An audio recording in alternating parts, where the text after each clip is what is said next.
I have longer already. She's with Didi to send our gradient TBCM group. Yeah.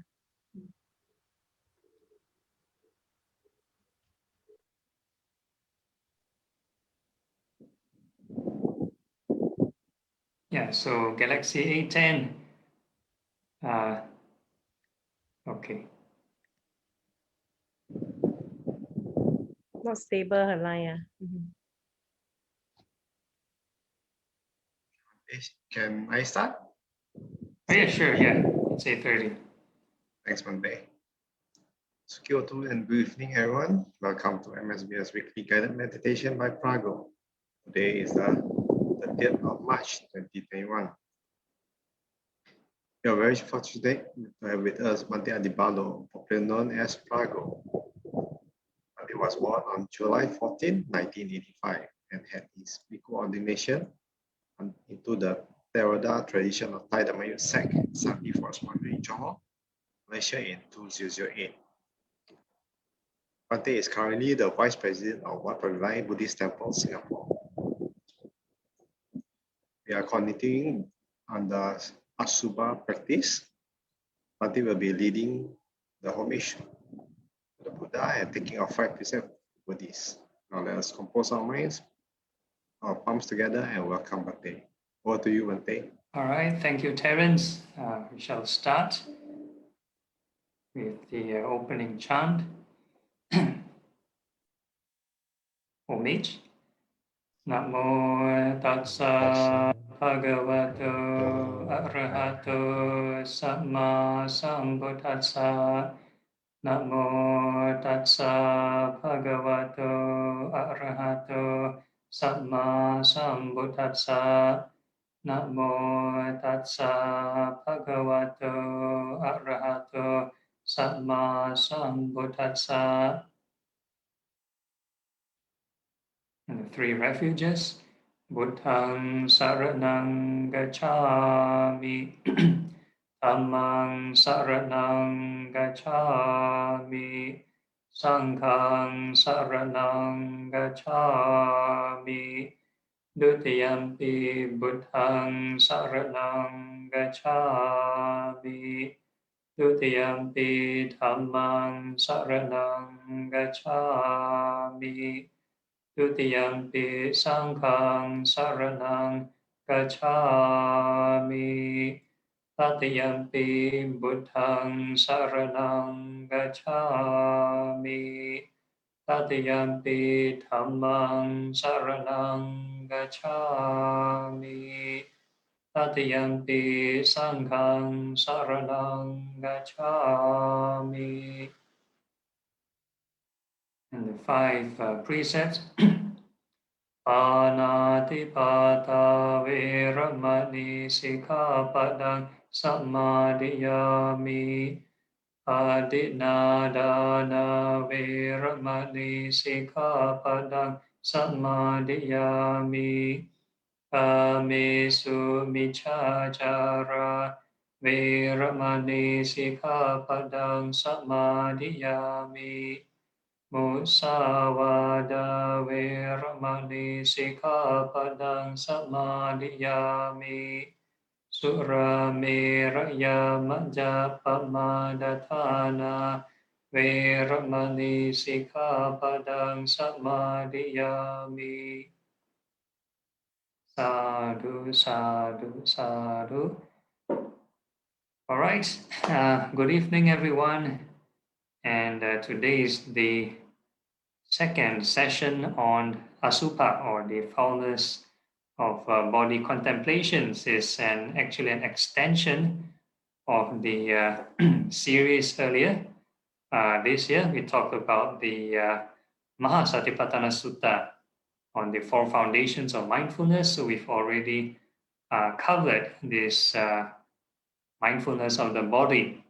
So part of which is this Asubha practice. Right? There are 6 components to this mindfulness of the body, one of which is Asubha. And today is more on giving a more holistic approach to viewing this Asubha practice. What are the misconceptions that surround this practice. Right, so we shall carry on.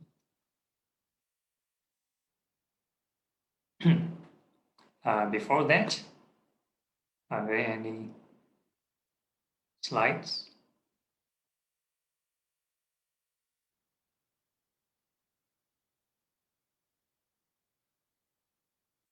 Oh, yeah, John, before the 4 elements, there isn't any slides.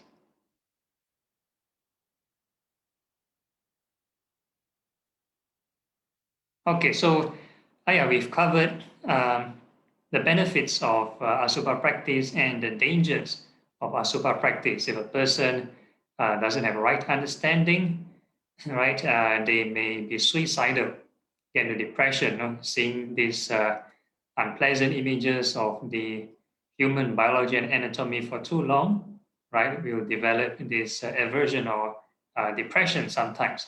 So this is one of the disadvantages or the precautions one should take. So it's important to have right understanding, to strike the middle way, the middle path. That means avoiding aversion and avoiding greed, right? So the sort of the sensual mind would be attracted to greed, to lust, yeah? The body is so beautiful and so on. So this is one extreme. Yeah, the other extreme is you dislike the body.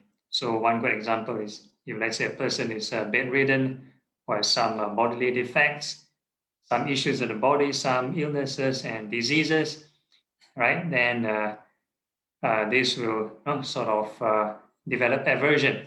So in order to practice the middle way, like all meditation objects of meditation, right, one should practice right thought in the Eightfold Path, right? So right thought, practice, we have loving kindness first to overcome this aversion, and the reflection on impermanence. This is to overcome greed.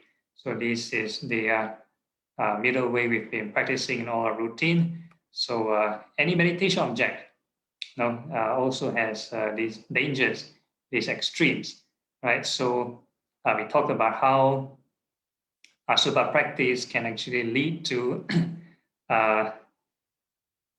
concentration. So we are going to talk about this concentration that we've discussed last week. So in the suttas, interestingly, this Asubha practice or visualization practices doesn't lead to jhanas, right? In fact, it leads to another kind of samadhi. So in last year's talk on right concentration, we've talked about 4 kinds of samadhis. Right? The first category, the first kind of samadhi or first kind of concentration is the jhanic kind of concentration, the jhanas, which leads to contentment and calmness of the mind. So this is the first kind of concentration. And the second kind of concentration is to develop this divine eye. So this is the second kind of concentration. So the Asubha practice falls in the second kind. And the third kind of concentration is on vipassana. So if a person were to focus on impermanence long enough, they will develop another kind of concentration. And the fourth kind is this passion towards the impermanence of the 5 aggregates, which is another kind of concentration. So total, there are 4 kinds of concentration. So the the Asubha kind of meditation can lead to the second, third, and fourth kind of meditation, which is visualization of the bodily parts, which may lead to certain sort of divine eye, which is one kind of concentration which I actually do not really advocate, but that's why when we do this Asubha practice, we just do it briefly, right? But of course, it is mentioned that if a person were to do this Asubha practice the whole day, there are some yogis that specialize in Asubha practice, it also leads to Nibbana, leads to enlightenment. So the Buddha did a comparison in this Asubha Sutta, Anguttara Nikaya 4.163, right? He's comparing jhanic practice to Asubha practice, right? So he's trying to say in general, Asubha practice is an unpleasant experience, unpleasant practice, whereas the jhanic kind of practice is a pleasant practice.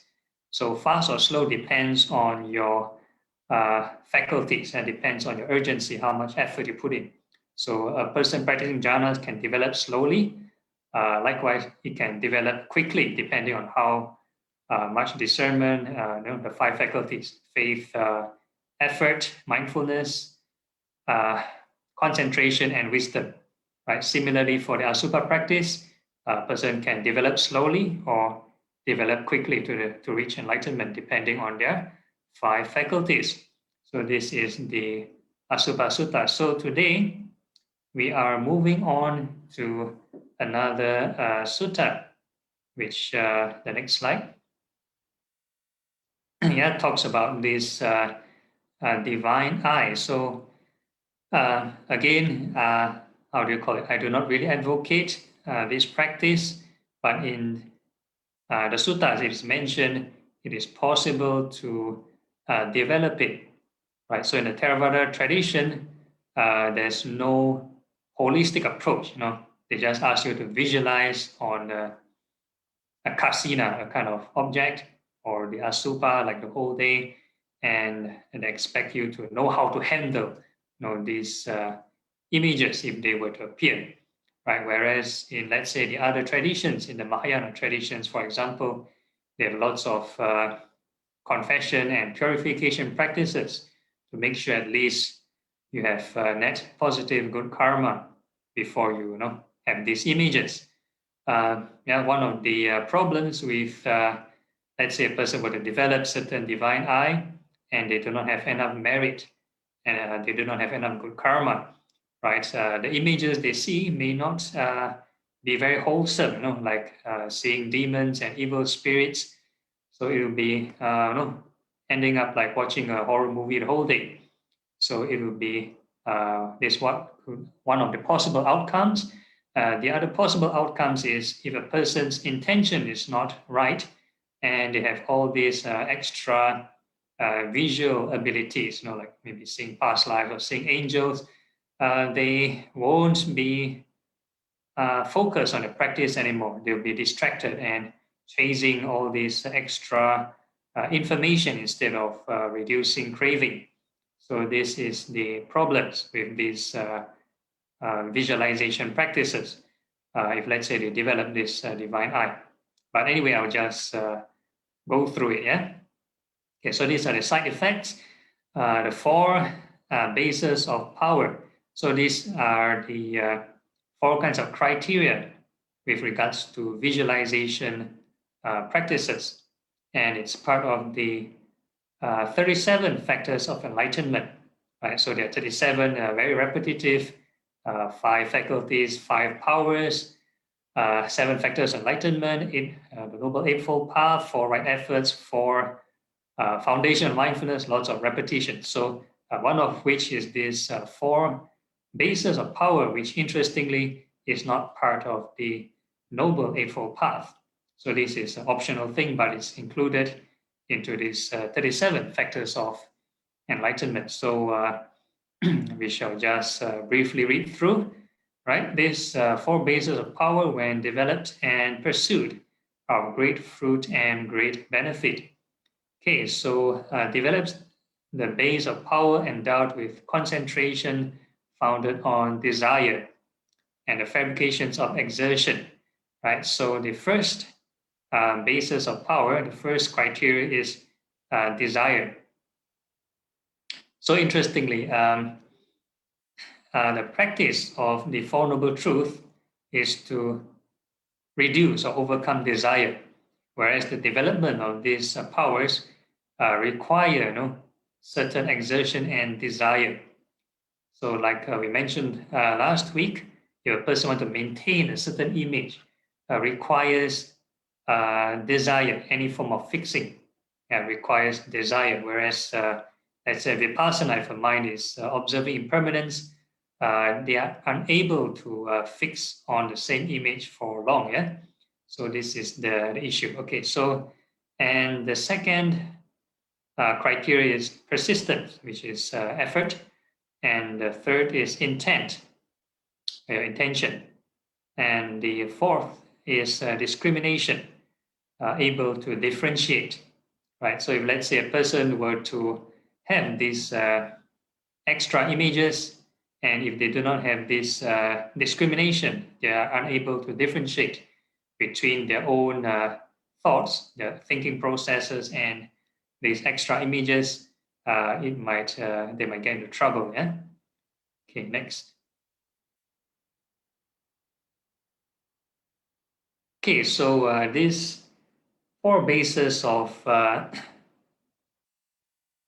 power will develop these supernormal kind of abilities or powers. Yeah. So in Buddhism, it's called the abhinyas.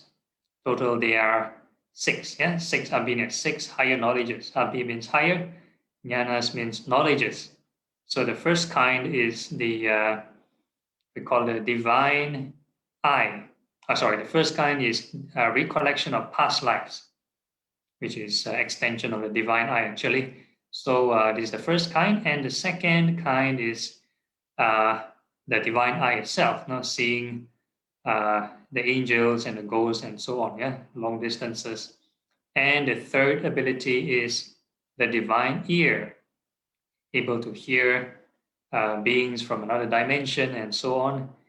And the fourth ability is mind reading ability, like you watch those superhero movies and so on, yeah. So all these are the abilities. And the fifth one is this telekinesis, able to fly, walk through walls, and so on. So these are the 5 worldly, secular kind of opinions, supernormal knowledges, which can be developed by non-religious or non-spiritual practices.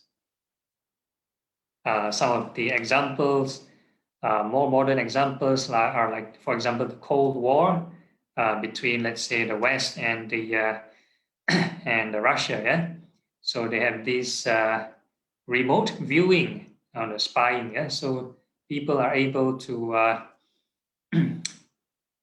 view or look at the enemy's base without stepping foot on that area, so they can do it long range and spy on the targets without a satellite. Can just see the targets in the mind's eye, and able to order strikes and kill or destroy targets. So these are practiced by non-religious or non-spiritual kind of reasons, right? So these are worldly supernormal powers.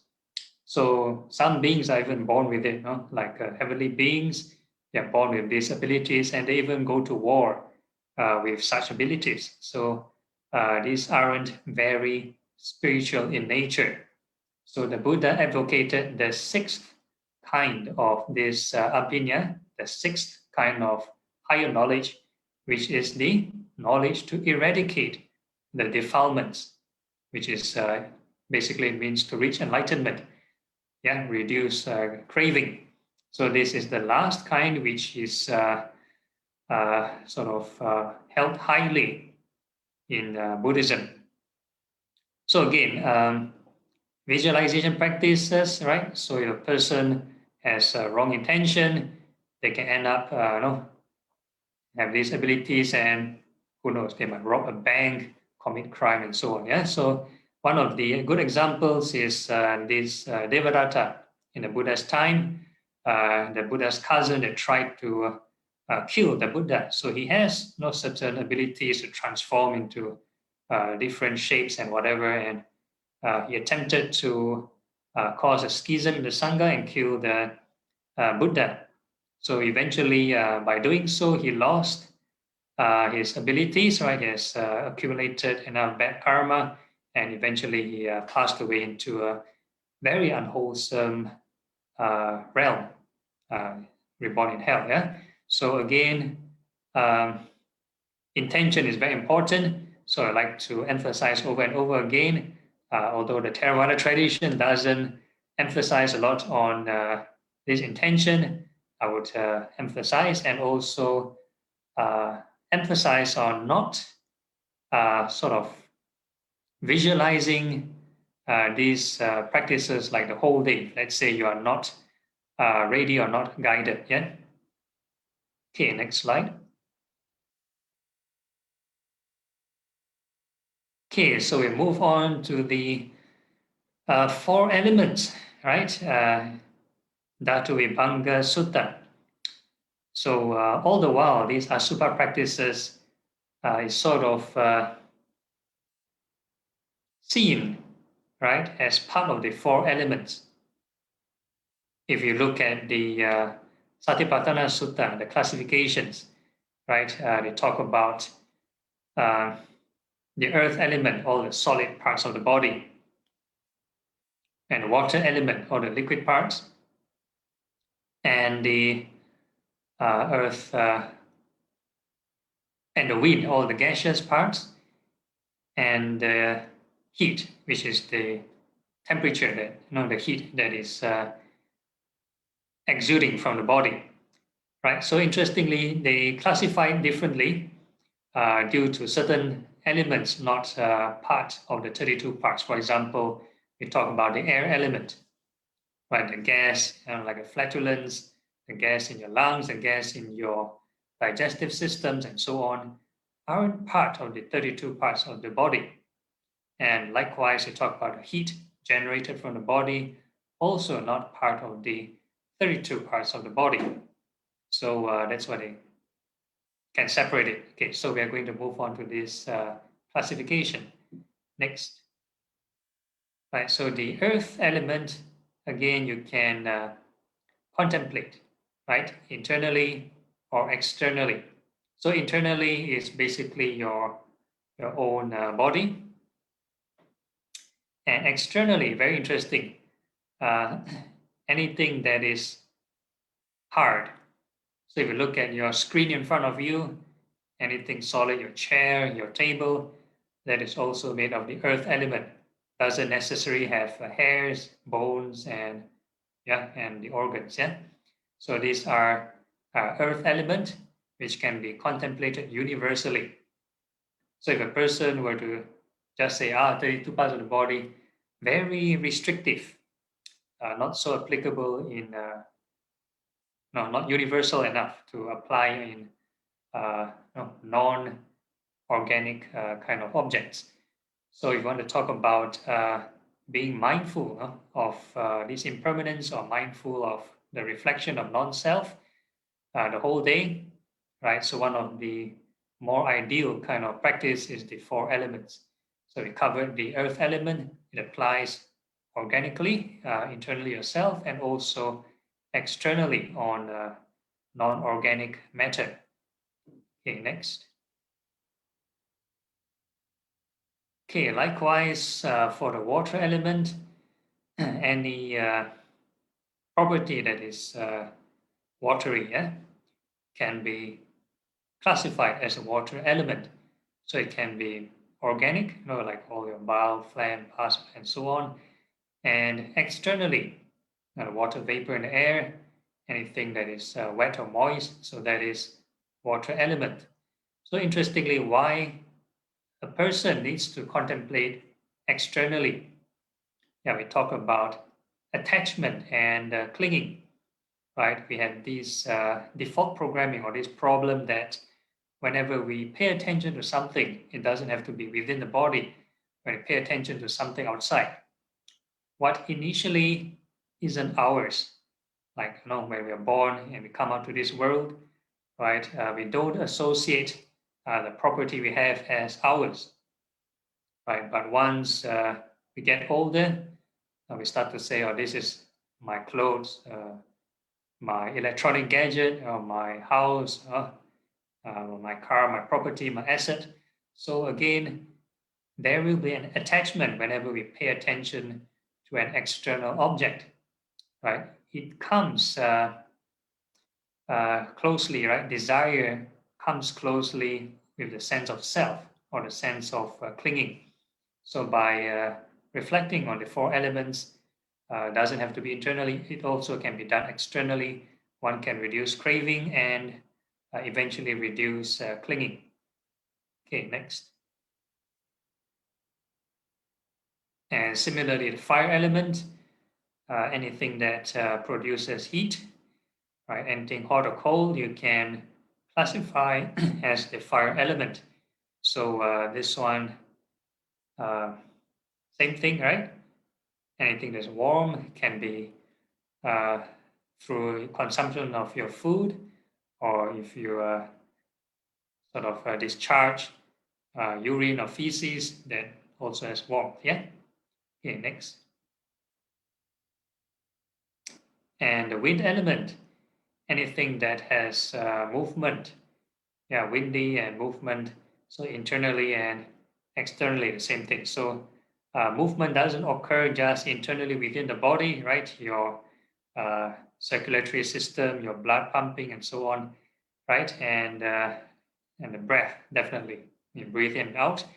And of course, the wind, right? The fan that's blowing you, or the air conditioning, or the wind from the natural environment. All these are movements. So they can be called the wind element. All right. So, and if we go deeper into meditation, sometimes these four elements can be even more subtle if you get deeper into the mental level. So it doesn't have to be physical kind of wind or physical kind of earth. Or if you feel your attention, something subtle, right, moving around, so that can be a subtle kind of wind element.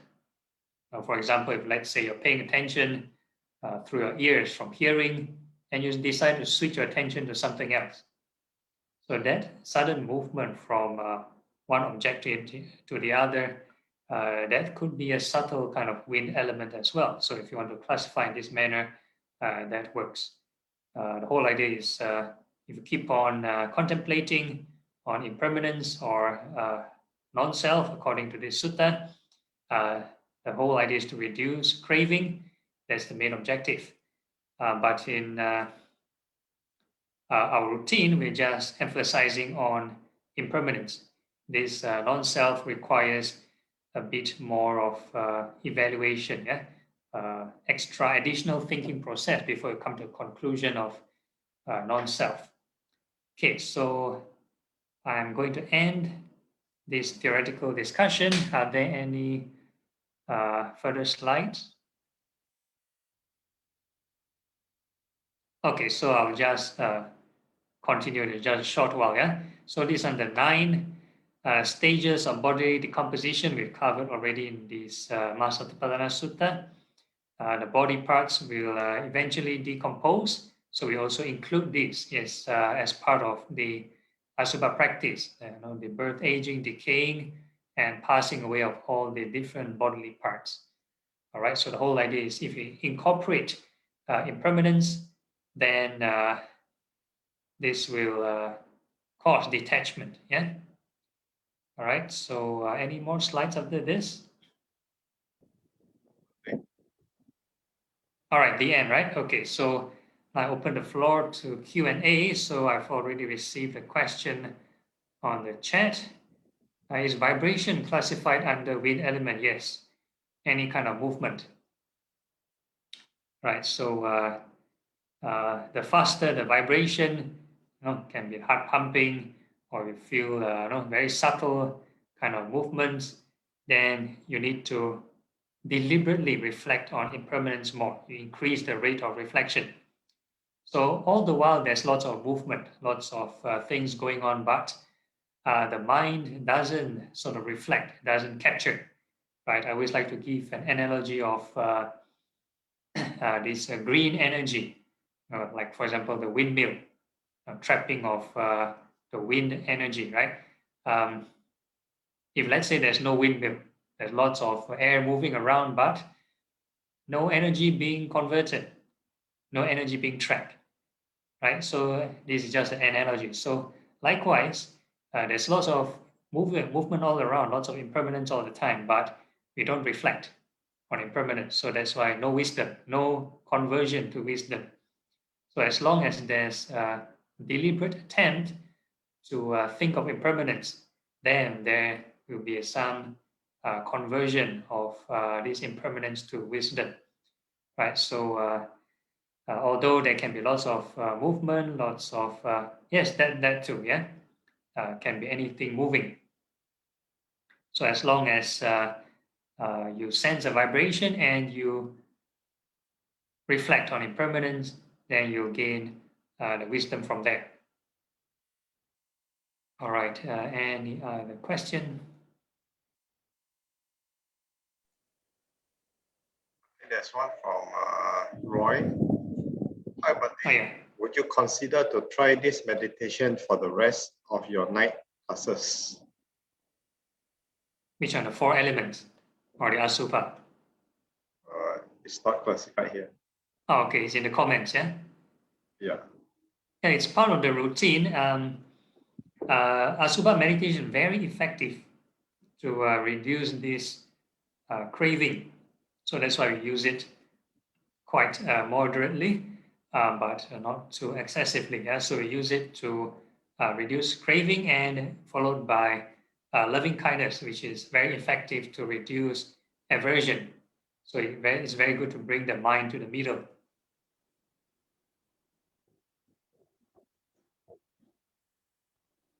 Next question from Leong. During meditation, can any of the 4 elements be enhanced or experienced? Yeah, okay. Depends on what kind of meditation we are doing. If let's say we are deliberately looking out for the 4 elements, then yes, you can sort of amplify it once you focus or pay attention to it. But if let's say we are doing the kind of meditation that is open awareness, the unrestricted kind of meditation, whatever sensation that appears, we just let it be. Whatever comes and goes, it doesn't have to be amplified. And yeah. So it, again, depends on what kind of meditation we're doing.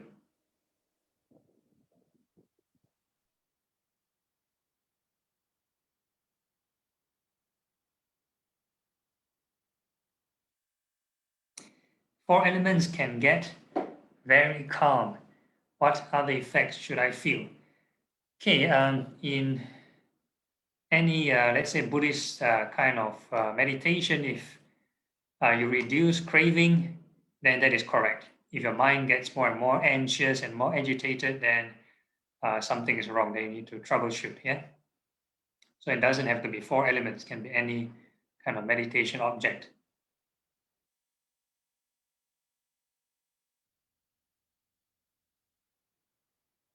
Any other questions?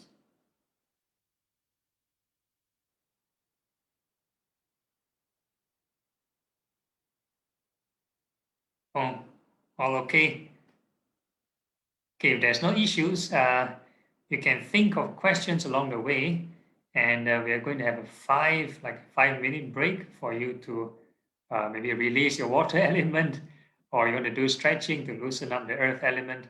And once you are done for the 5 minutes, then you can come back, and I'll see you all later. Now it's 9:03, so I'll see you back at 9:08. Yeah.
It looks like not everyone's back.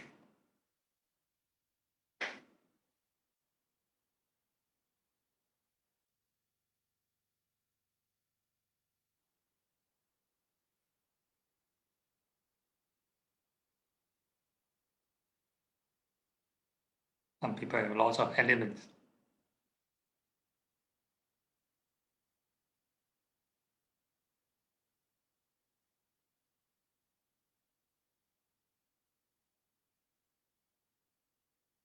Okay, anyone here has any queries so far?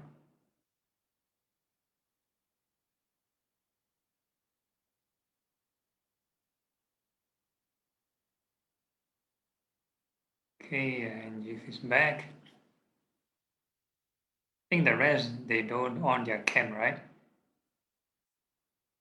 Okay, so if that's the case, we can start and find a comfortable sitting position. Make sure your back is upright.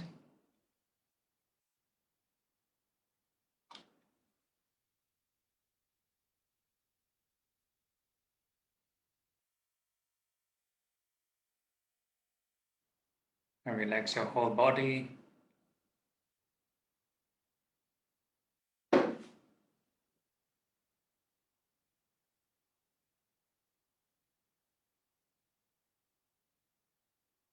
Okay, once you've closed your eyes,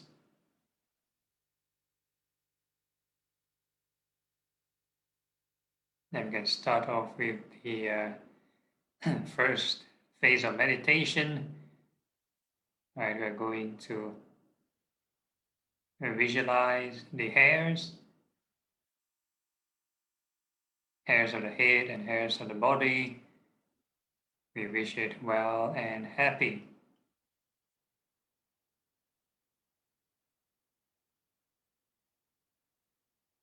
Very important to shift the mind away from the extreme of aversion. So use loving kindness. So every patch of hair that you visualize, you create a new thought. Wish it well and happy.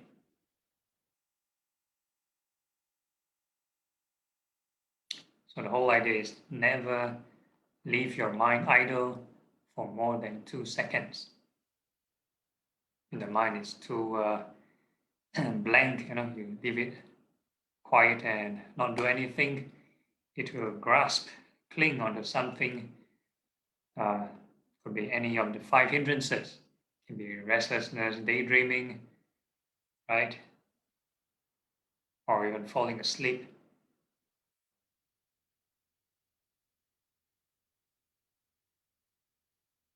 So the key emphasis is right effort. Not too much exertion to the point of agitation, but repetition, yeah? So there's no forcing, but gentle reminder, yeah? Constant reminder, wishing the hairs well and happy.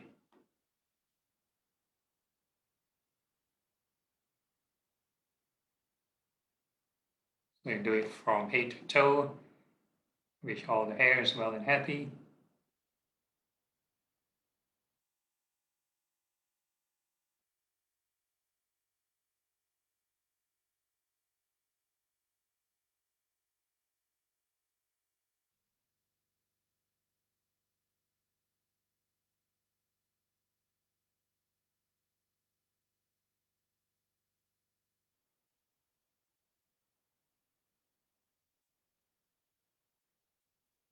And we're going to introduce the other right thought, which is non-greed. So we are using impermanence. So all these hairs, yeah, go through birth and death. So they grow long and they get dirty, oily and sweaty. Sometimes it gets dry and they crack. And they turn white. And eventually they fall off. Every day, lots of hairs falling off.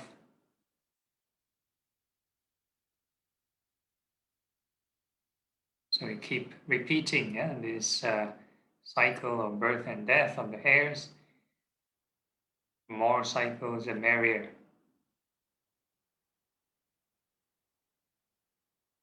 More impermanence, more detachment.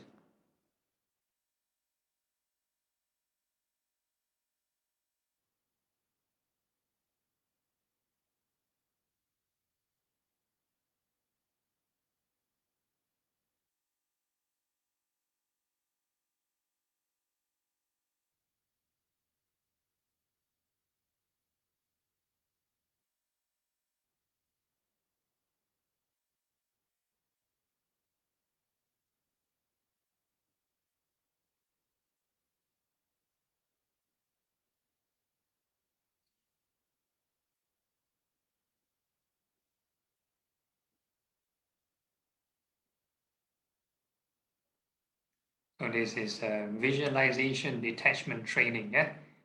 We are not training this cognitive ability to fix on image for too long.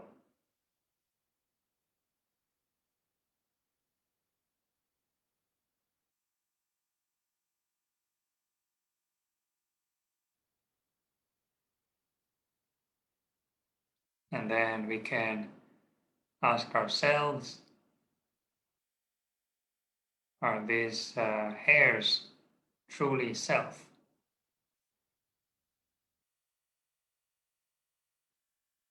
Can we tell the hairs not to go through this birth and death?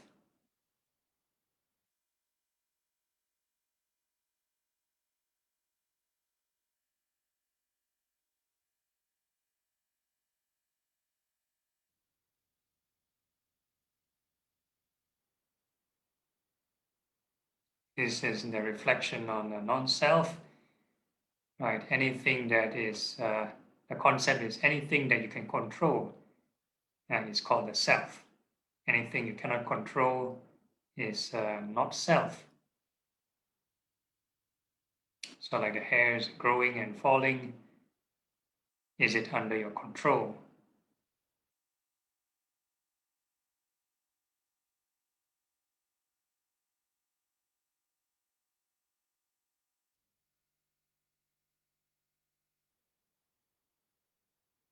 And the next part of the body we are going to visualize are the nails, fingernails.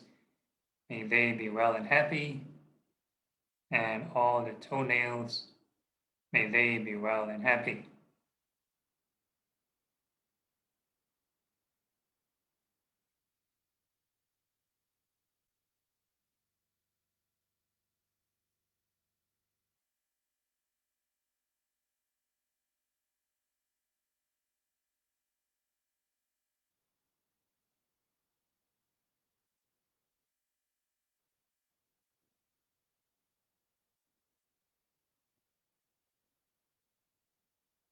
Okay, and all the nails are subject to these cycles of birth and death.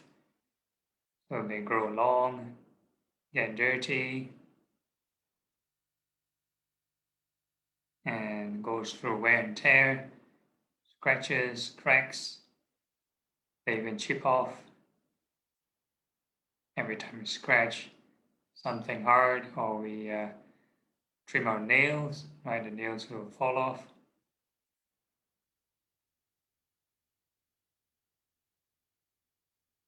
So you keep repeating the cycle, nails growing, nails falling.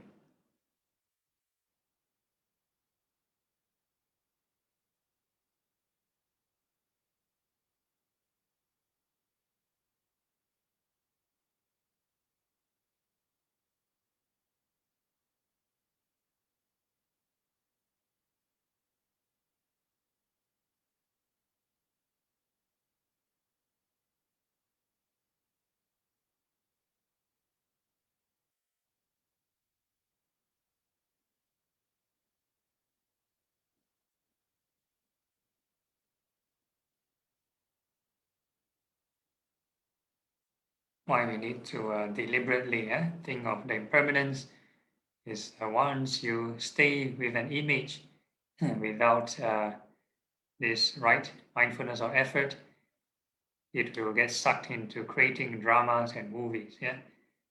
So that's called daydreaming.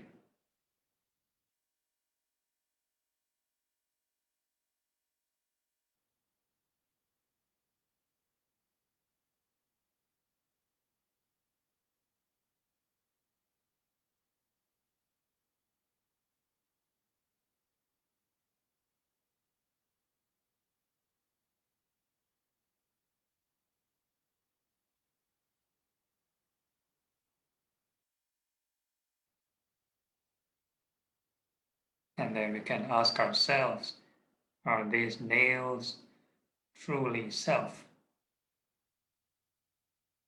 Can we tell the nails not to go through this birth and death?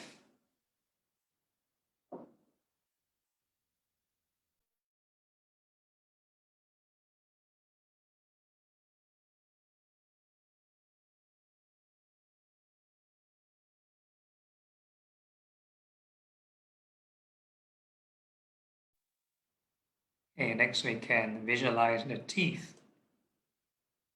All the teeth inside the mouth, may they be well and happy.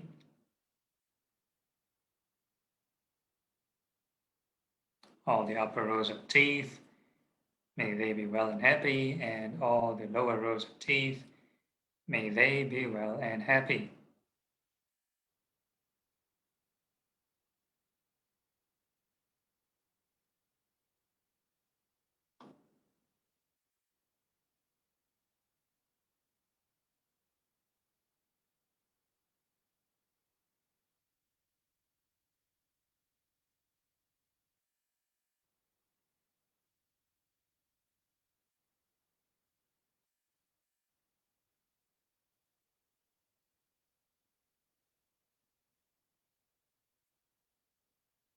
And all these teeth are subject to birth and death, so they change in shape and size, and they get dirty, right? All the plaque build up and get change in color, turn yellowish, turn brown, and decay turns black and starts to grow holes, all the tooth cavities, and it gets shaky, and eventually it falls off.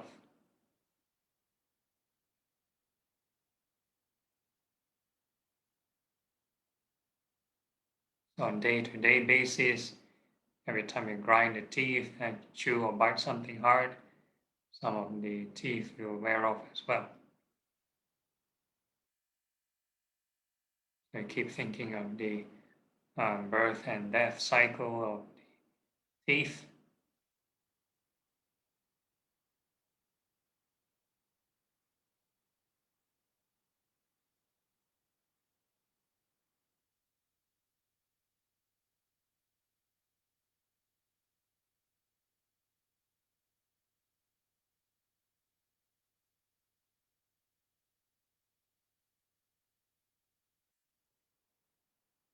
And then we can reflect by asking ourselves, are these teeth truly self?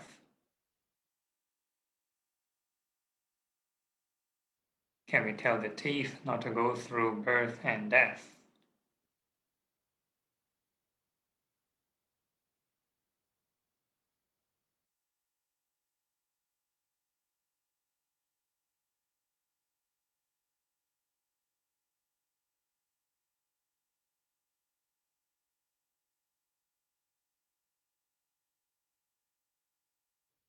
Okay, and the next part of the body we're going to visualize is the skin. So we're going to wish all the skin well and happy from head to toe. So every new patch of skin that we visualize, we keep generating the thought of loving kindness.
And all the skin are subject to birth and death.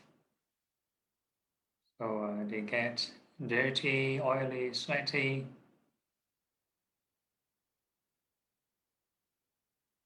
And they wrinkle over time. And it gets all the skin problems, sometimes crack due to dryness, turns red due to skin irritation or rashes, boils, pimples, freckles, and so on.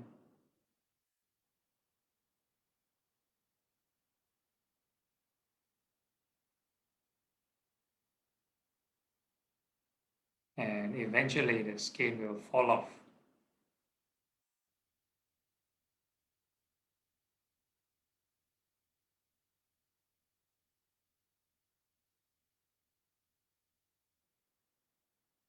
Right, lots of skin falling.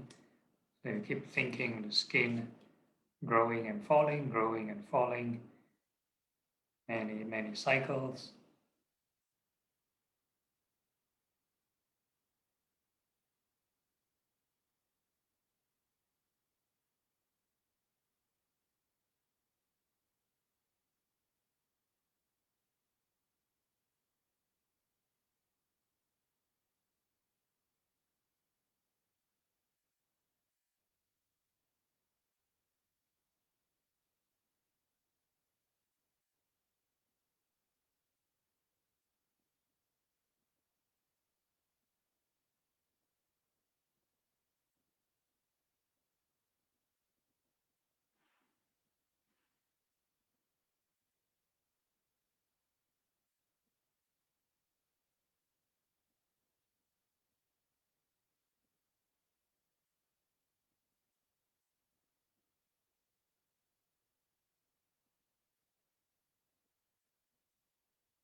And we can ask ourselves, are these skin truly self?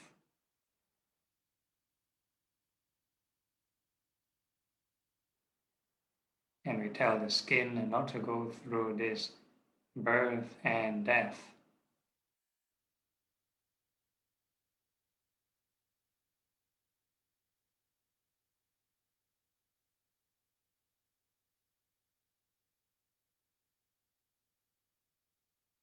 Okay, and underneath the skin is actually our flesh. Yeah?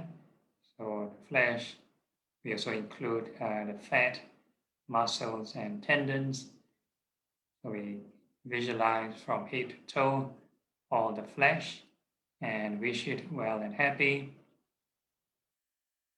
And for whatever reason, if you cannot visualize your flesh, then we just feel the sensations beneath the skin, and basically the four elements. Any heart sensation, that's the earth element. Any movement, that's the wind. Any liquid, that's the water. Any heat, and that's the fire element.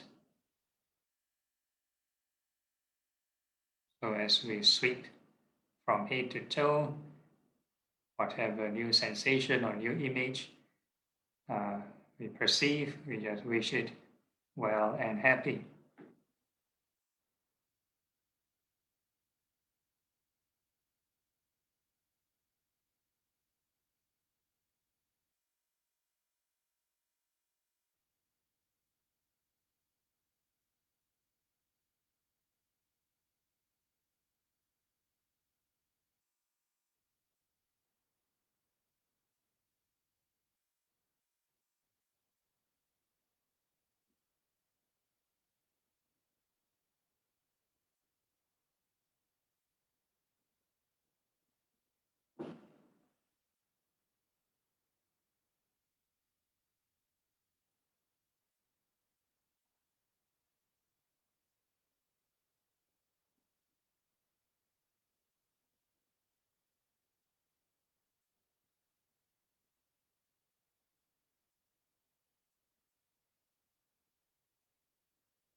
And all this flesh are subject to birth and death, right? So they change in shape and size all the time, right? Every time there's nutrients, and they will grow, and lack of nutrients, then they pass away, and there's lots of wear and tear going on, like muscle pull, muscle strain, muscle tension, muscle tear, tear in the tendons, whatever. So keep on contemplating on the birth and death cycle of the flesh, many cycles.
And then we can ask ourselves, are this flesh truly self? And we tell the flesh not to go through this birth and death.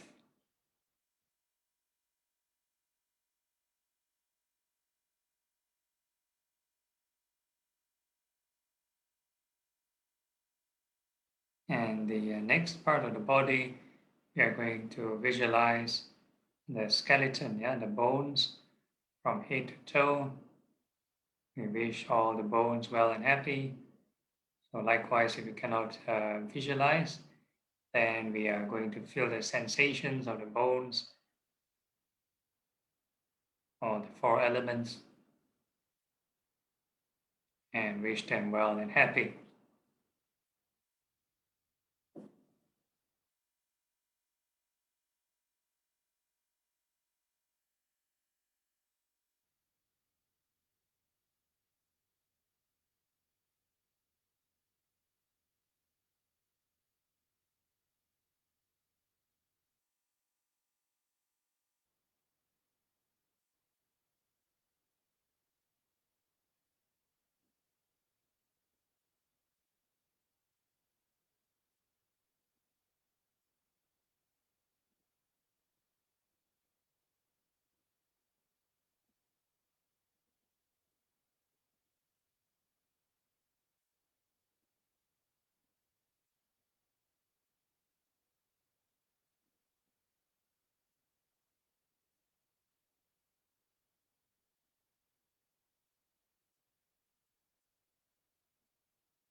And all these bones are subject to birth and death.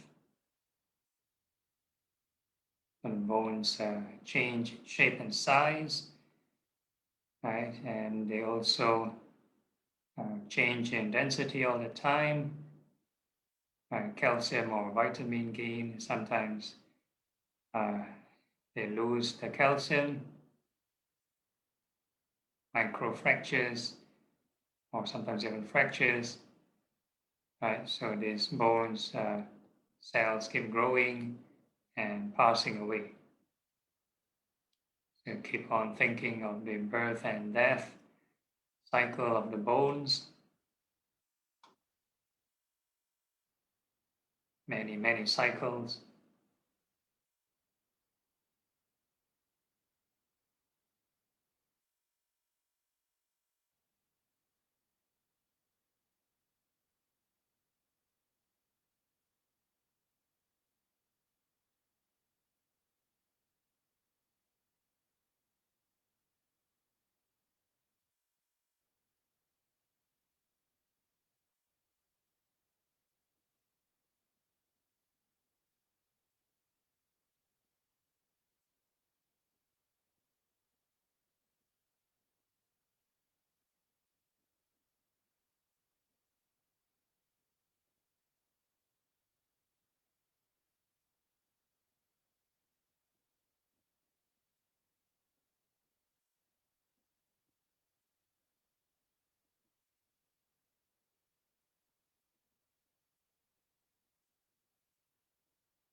And then we can ask ourselves, are these bones truly self?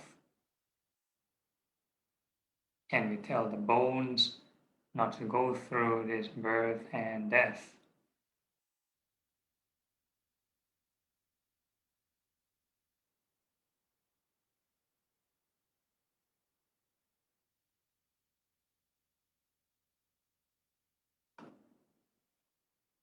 And the next part of the body are the organs, beneath the bones, or the organs protected by the bones. So we wish all the organs well and happy from head to toe, and starting from the brain downwards. And again, let's say for whatever reason you cannot visualize your internal organs, then again just feel the sensations of the four elements.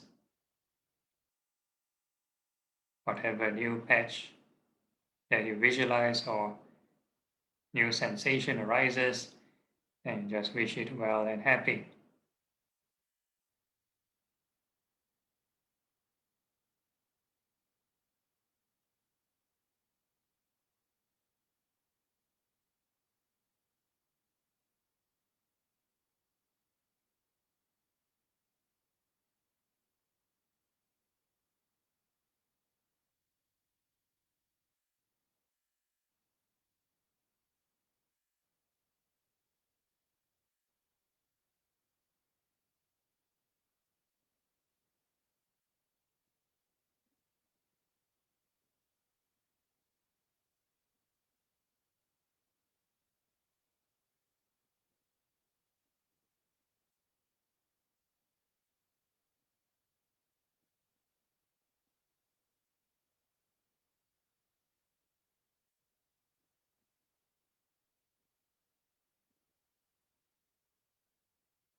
And all these organs go through the cycles of birth and death. So the cells keep growing and passing away.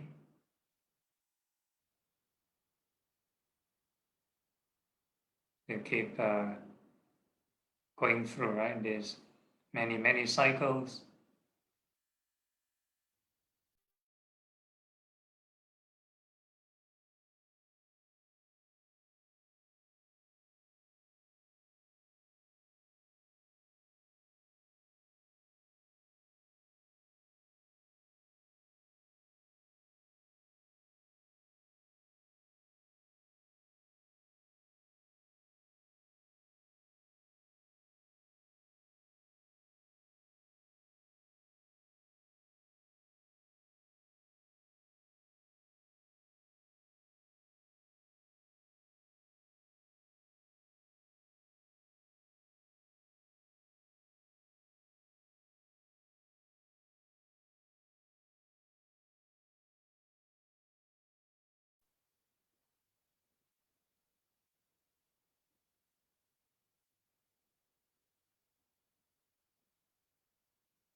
Okay, and we can ask ourselves, are these organs truly self? Can we tell the organs not to go through this birth and death?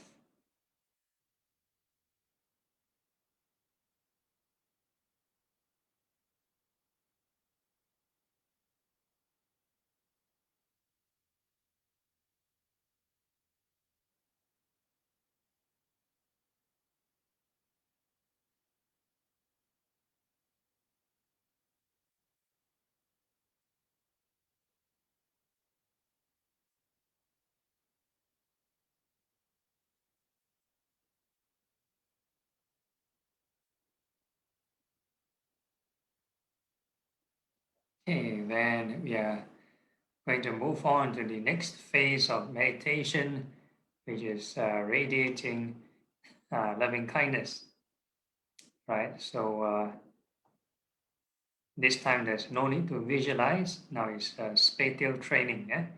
Spatial detachment training. So we're going to wish all beings in front well and happy.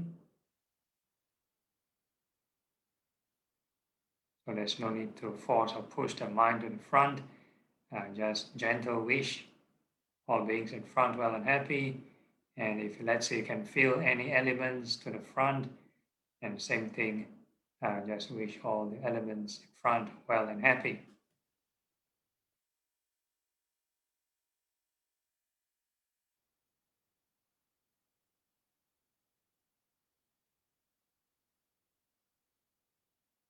And then come back to ourselves. And next we wish all beings behind well and happy.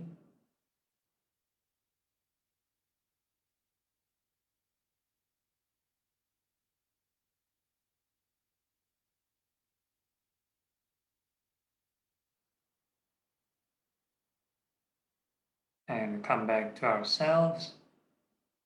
Then we wish all beings on the left well and happy.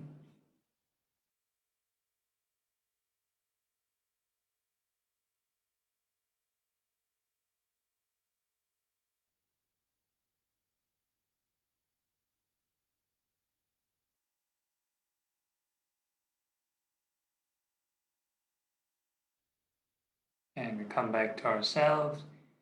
Then we wish all beings on the right well and happy.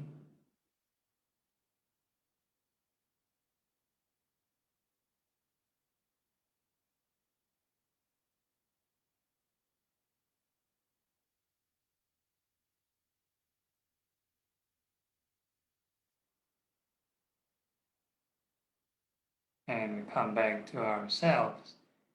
Now we wish all beings above well and happy.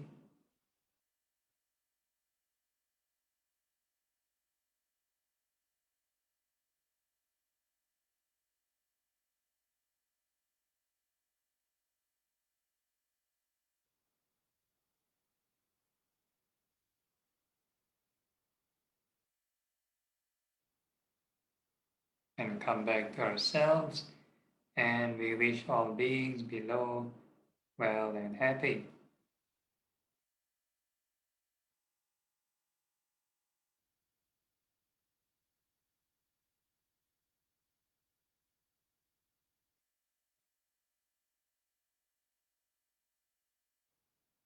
And we come back to ourselves. So this time round, we fill the whole body with loving kindness. Right? We feel every part of the body with this metta. So any sensation that arises, we just treat it as passerby. No need to cling on to them. No need to push them away. So whatever sensation of the four elements that arise in any part of the body, we just wish it well and happy.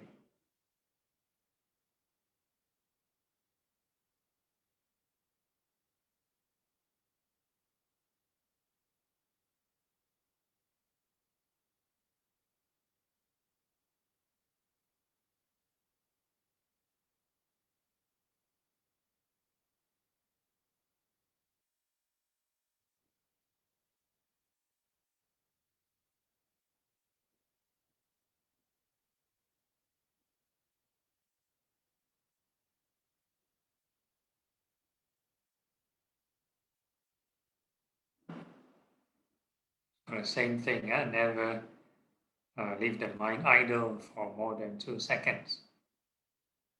New sensation, well wishing. New sensation, well wishing.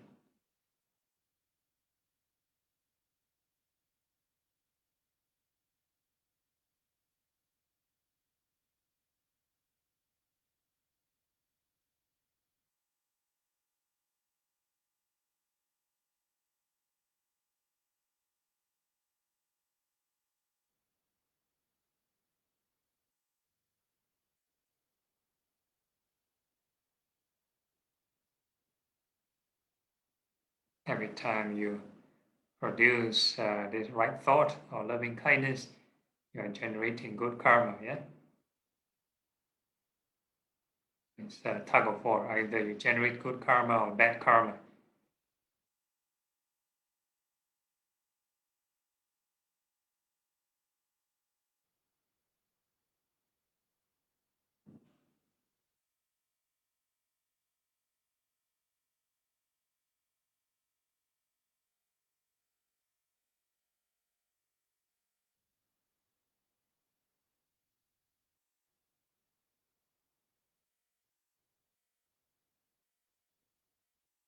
Okay, once you suffuse the body with loving kindness, then you can remember, yeah, take note of this emotion and base level without any concentration yet on this loving kindness.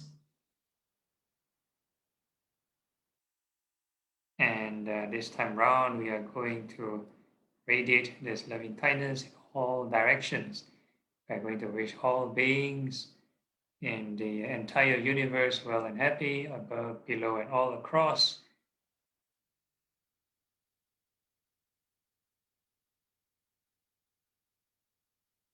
So as the mind expands, again, without exerting and pushing, just a gentle wish. Any sensation you feel that arises, you just wish it well and happy.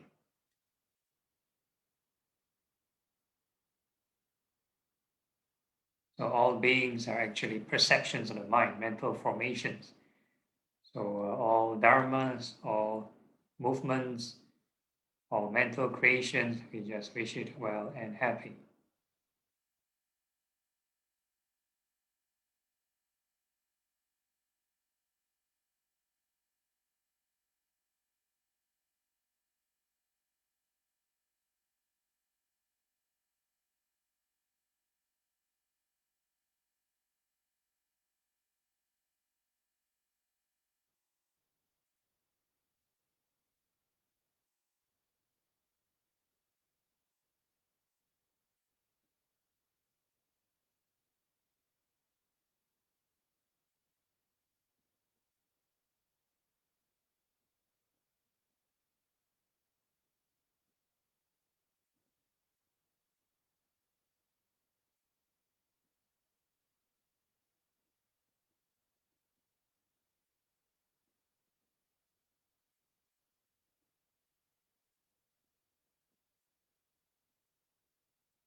And if you think your mind is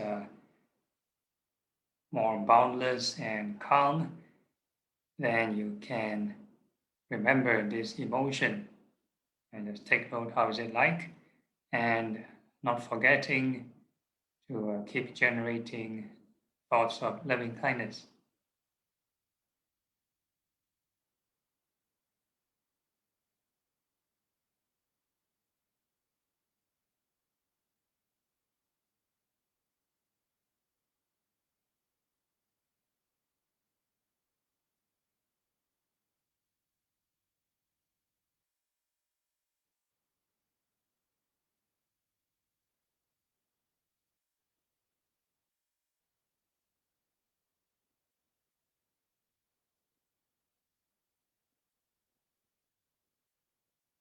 Okay, we are moving on to the second sublime state, which is compassion.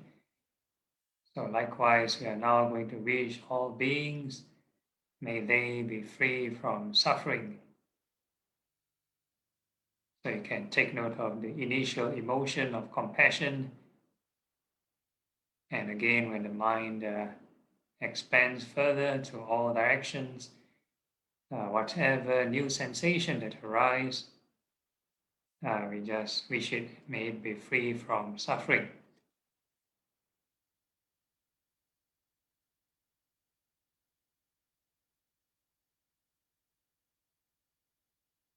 New sensation, which is free from suffering, new formation, which is free from suffering.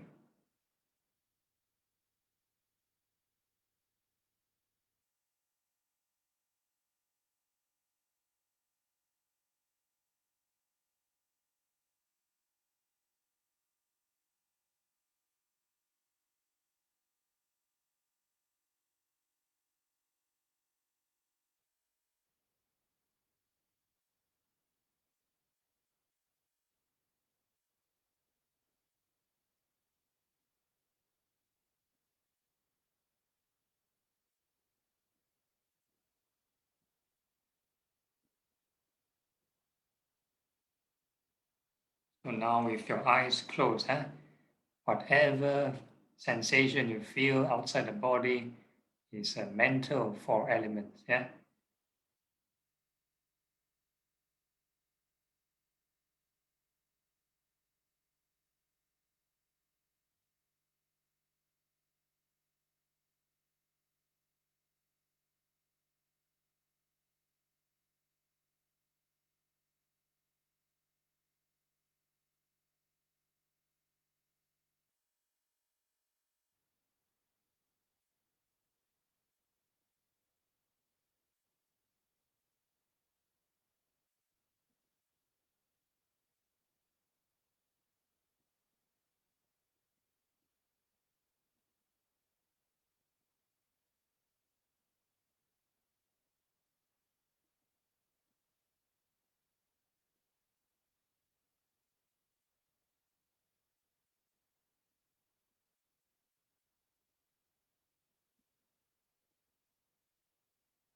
And if you think your mind is relatively calm, then you can remember this emotion, see whether there's any difference before and after.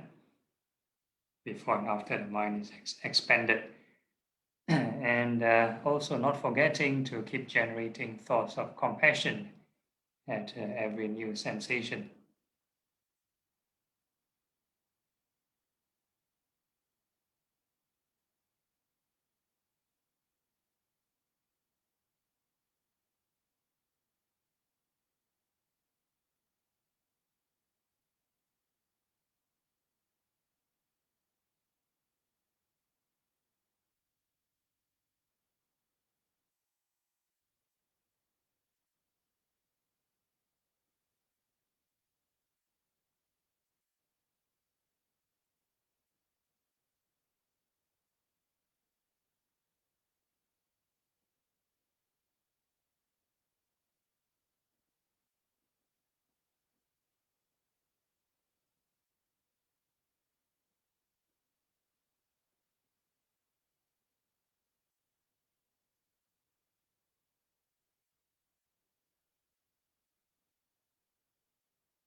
And then we are moving on to the third sublime state, which is appreciative joy. Right? So we're going to rejoice in all beings' positive achievements. So we take note of this initial emotion of this rejoicing, and as we sort of extend the mind further to all directions, to all beings in the entire universe, we also can take note any new sensation that arise with appreciative joy to any new dharmas we learn from these sensations.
Okay, you find that your mind is relatively calm, then you can remember this emotion post-expansion and not forgetting to create thoughts of appreciative joy.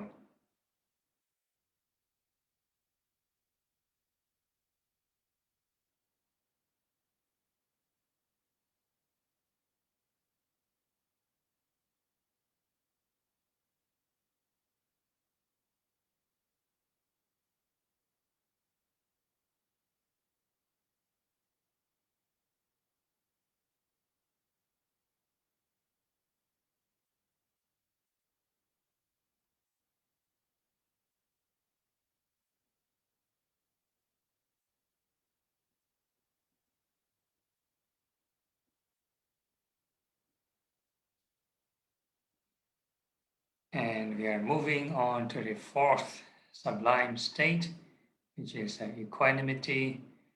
So we are using karma as a reflection. So all beings are subject to their karma, owners and heirs to their karma, whatever good and bad they do, they shall be the recipient. So likewise, all the sensations we feel, whatever pleasant sensations are the ripening of the good karma, and unpleasant sensations, the ripening of bad karma. So keep on reflecting on karma, yeah?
So if your mind is relatively calm, then you can take note of this emotion post-expansion and continue to reflect on karma.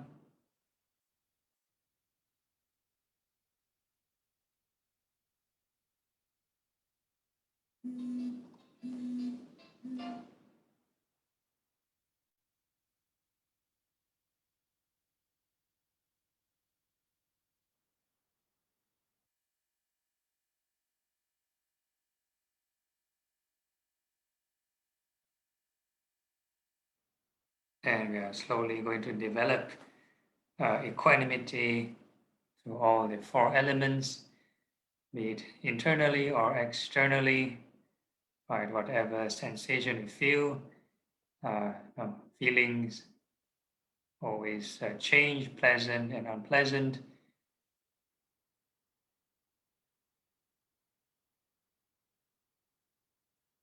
And we can choose to maintain this boundless sublime state, be it standing, walking, sitting, or lying down. Okay, and with that in mind, now it's 10 o'clock. We can physically conclude the session. Can open your eyes, but mentally, right, maintain this right mindfulness.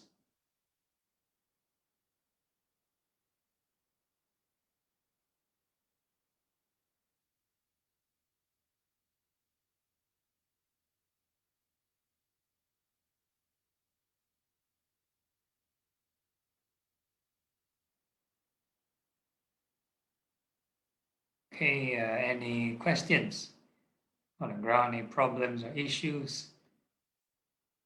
Anyone face any difficulties?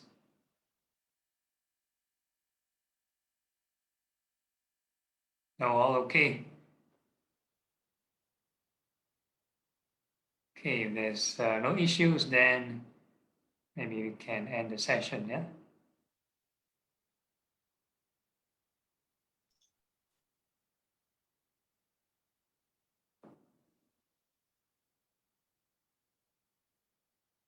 Okay, so dedication of merits. Akasata cha bhumata devanaga mahidika punyang tang anumoditva cirang rakantu loka sasanang etavata cha amhehi sampadang punya sampadang sabbe deva sabbe buddha sabbe sata anumodantu sabba sampati siddhya. Transference of merits to departed. Idang me nyatinang hotu, sukita hotu nyatayo. Idang me nyatinang hotu, sukita hotu nyatayo. Idang me nyatinang hotu, sukita hotu nyatayo. Aspiration. Imina punya kamena, mame bala samagamo. Satang samagamo hotu yavani bana patiya. Sadhu, sadhu, sadhu. All right, that's it. And see you all next week. Next week's topic is on the different traditions or schools of Buddhism with regard to the different kinds of meditation objects. Yeah. Okay, and good night. Thank you, Bante. Thank you, No Bante. problem. Thank you, brothers and sisters in the Dhamma. Good night. Good Bye-bye. night.